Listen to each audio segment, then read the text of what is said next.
ሰላም ሰላም ውድ ቤተሰቦቼ እንዴት ናችሁልኝ? እኔ ጋር ሁሉ ሰላም እግዚአብሔር ይመስገን። በያላችሁበት ሰላማችሁ ብዝት ይበልልኝ። ዛሬም እንደተለመደው መጥቻለሁኝ። ለዚህ ቻናል አዲስ የሆናችሁ ጓደኞቼ ሰብስክራይብ በማድረግ ቤተሰብ ይሁኑ። እንዲሁም የነበራችሁ ጓደኞቼ ስለምታበረታቱኝ በጣም አመሰግናለሁ። ዛሬ እንግዲህ ብዙዎቻችሁ የምትጠይቁኝ ጥያቄ ነው። ጸጉሬ ከለር የለውም እና ጥቁር እንዲሆን እፈልጋለሁ ወይ ሽበት ደግሞ ያስቸግረኛል ለምትሉኝ ዛሬ ልቀባ ስለሆነ እሱን ይዤላችሁ የመጣሁት ማለት ነው። በተለይ ጫፍ ጫፍ ላይ ትንሽ ከለሩ ቶሎ ይቀየርብኛል እና እንደዚህ አይነት ነገሮችን ስሰራ ነው የምጠቀመው ማለት ነው። ጥቁር እንዲል እፈልጋለሁ ጸጉሬ። ጥቁር ጸጉር በጣም ነው የምወደው እና ሽበት ያለባችሁም ልጆች ይሄን ነገር ብትጠቀሙት በጣም አሪፍ ነው። ቀላል ነው። ለጸጉራችሁ ምንም አይነት ኬሚካል የለውም፣ አይጎዳባችሁም ማለት ነው። በምታዩት መልኩ እርድ ለጸጉራችሁ የሚበቃችሁን ያክል ብትጠቀሙ አሪፍ ነው። እኔ ጋር እዚህ ጋር ግን 3 የሾርባ ማንኪያ እርድን የተጠቀምኩት። በምታዩት መልኩ በደንብ ድረስ ከሚል እቆላዋለሁ ማለት ነው። አምሰዋለሁ፣ እቆላዋለሁ ነው የሚባለው። አምሰዋለሁ። ኦልሬዲ ዱቄት ከሆነ አምሰዋለሁ ነው የሚባለው። ጥራጥሬ ከሆነ ነው እቆላዋለሁ የሚባለው መሰለኝና በደንብ ድር ማለት አለበት። በነገራችን ላይ ይሄ እንደዚህ በምታዩት መልኩ እሳት ፈጥሯል በደንብ ስላረረ ማለት ነው። ከዛ ውሃ ጨመርኩበት እና ማንተክተክ ስላለብኝ ውሃ ጨመርኩበት። የሚበቃኝን ያክል ውሃ ጨመርኩትና አንተከተኩት። እዚህ ላይ በነገራችን ላይ የጥቁር አዝሙድ ፈጭታችሁ ዱቄቱን መጨመር ትችላላችሁ። እኔ ለጊዜው ዛሬ ስለሌለኝ አልጨመርኩበትም። በጣም አሪፍ ነው። እና ያጠለልኩት ደግሞ ይሄ እንደምታዩት እርዱ ሲያር የሆነ ሽክር ነገር የሚል ነገር አለውና እሱን ስላልፈለኩት ነው ያጠለልኩት። ከተመቻችሁ መጠቀም ትችላላችሁ፣ ግን ስትታጠቡት ትንሽ ያስቸግራል፣ እንደህና ሽክር ይላልና እዚህ ጋር 1 የሾርባ ማንኪያ ቡናና 1 የሾርባ ማንኪያ ካካው ወይም የቸኮሌት ፓውደር ነው የተጠቀምኩት። በቀዝቃዛ ውሃ መበጥበጥ ስላለብኝ ለብቻ ሳህን ላይ ቀዝቃዛ ውሃ ጨምሬ እሱ ጋር ልበጠብጠው ነው።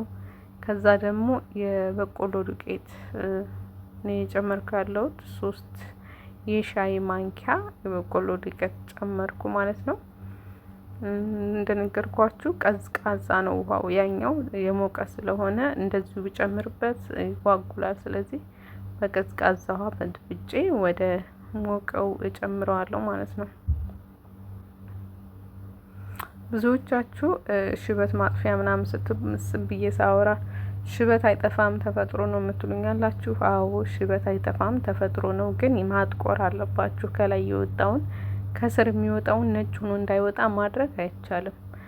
ከላይ የወጣውን ግን የሚታየውን ግን ማጥቆር ይቻላል። ለዛ ነው ሽበት ማጥፊያ የምለው።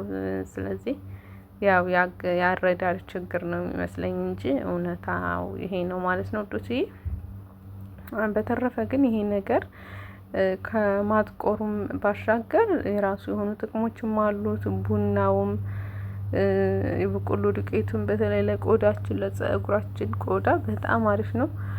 ቆዳችን ግዴታ ጸጉራችን ብቻ ሳይሆን ቆዳችንን መንከባከብ አለብን። ቆዳችን ጤነኛ ካልሆነ ጸጉራችን ጤነኛ ሊሆን አይችልም። ስለዚህ እግር መንገዳችንም በዛው ብናስብበት አሪፍ ነው።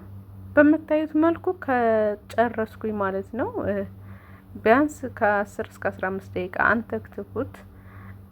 እጃችሁ ማረፍ የለበትም። እሳት ላይ ከጣዳችሁት በኋላ በደንብ መንተክተክ አለበት እንዳይጓጉልባችሁ። በደንብ ማማሰል አለባችሁ። ስለዚህ ልክ ሲቀዘቅዝልኝ እንደዚህ ወደ ሳህኔ ገለበጥኩኝና የምጠቀመውን ቅባት ነው እዚህ ጋር የጨመርኩት። ከዚህ በፊት የሰራሁት እና የለቀኩት እሱን ቅባት ነው የጨመርኩት። እናንተም እንደዚህ የፈለጋችሁትን ቅባት መጨመር ትችላላችሁ። ዘይቱንም ኮኮናትም ያላችሁን መጨመር ትችላላችሁ። እና ከዚህ ጋር እንደዚህ ካዋህድኩት በኋላ ወደ መቀባቱ ሄዳለሁ ማለት ነው።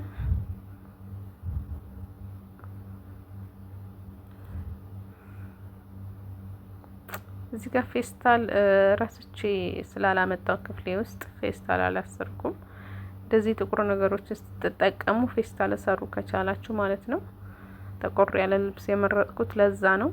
በተረፈ ግን ስቀባ በጣም ነበር የተሳቀቅኩት የሆነ ሰውነቴን እንዳይነካኝ ምናምን ነገርና እንደዚህ አይነት ነገር ስትቀቡ መጀመሪያ ጫፍ ላይ ምናምን ሳይሆን የጸጉራችሁ ቆዳው ወይም ከስር ነው መጀመሪያ ያለባችሁ ማለት ነው፣ ከቻላችሁ ማለት ነው። ምክንያቱም ከስር በደንብ እንትን ካላችሁ በኋላ ካዋሃዳችሁና ከተቀባችሁ በኋላ ወደ ጫፍ ማምጣት ትችላላችሁ። እሱ ምንድን ነው ያው እንዳይረብሻችሁ ማለት ነው፣ እንዳይረብሻችሁ። ስለዚህ ከስር በደንብ ካዋሃዳችሁና ከተቀባችሁ በኋላ ወደ ጫፍ ስትመጡ ብዙም አይረብሻችሁም። እንደዚህ አንገታችሁ አካባቢ ምናምን ቢነካ አይነካችሁም ማለት ነው። ስለዚህ መጀመሪያ ከስር በደንብ ተቀብታችሁ ከዛ ወደ ጫፉ መምጣት ማለት ነው። እና እዚህ ጋር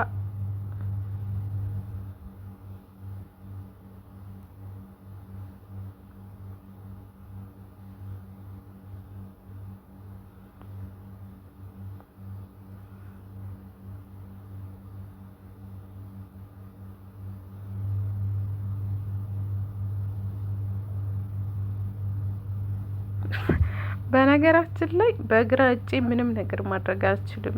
እኔ ብቻ ነኝ ግን እስኪ እናንተም ካላችሁ ጻፉልኝ። በጣም ነው የሚከብደኝ በግራ እጄ የሆነ ነገር መስራት፣ ምንም በቃ ምንም ነገር ለማድረግ ግራ እጄ በጣም ከባድ ነው። አንዳንድ ሰዎች በደንብ ሊያግዛቸው ይችላል ግራ እጃቸው፣ ግን እኔ በጣም ጸጉሬን እንኳን ሊቀባልኝ አይችልም። በጣም ነው ግራ የሚገባኝ በግራ እጅ መጠቀም እና በተለይ ግራቸውን የሚጠቀሙ ሰዎች እንዴት ለምደውት ነው ላለው የእውነት ለማውራት እኔ ታናሽ ወንድሜ ግራኝ ነው፣ ግን በጣም እኔ ቀኝን የምጠቀመው ማረ እንደውም ከቀኝ ይበልጣል ሲጠቀምበት ግራ እጁን። እኔ ግን እውነት ለማውራት በጣም ከባድ እንጀራ እንኳን ቆርሶ ለመብላት በግራ እጅ በጣም ነው የሚከብደኝ እና በጣም ተቸግሬ ነበር በግራ በኩል ያለውን ለመቀባት ትንሽ አስቸግሮኝ ነበረ። በግራ እጄ ለመቀባት ደግሞ በጣም ከብዶኝ ነበርና ለማንኛውም በሁለት እጃችሁን መጠቀም የምትችሉ ሰዎች ልዩ ተሰጥኦ አላችሁ። እውነት ደስ ይላል ማለት ነው። ቀኝ ከሌለ በጣም ከባድ ነው።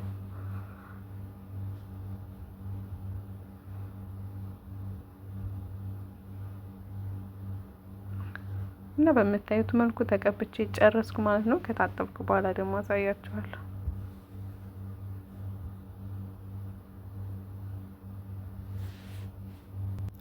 እንደምታዩት መጀመሪያ ላይ ስቀባ የነበረው ጸጉሬና አሁን ላይ ከታጠብኩ በኋላ ያለው ጸጉሬ ቅባት አልቀባውትም።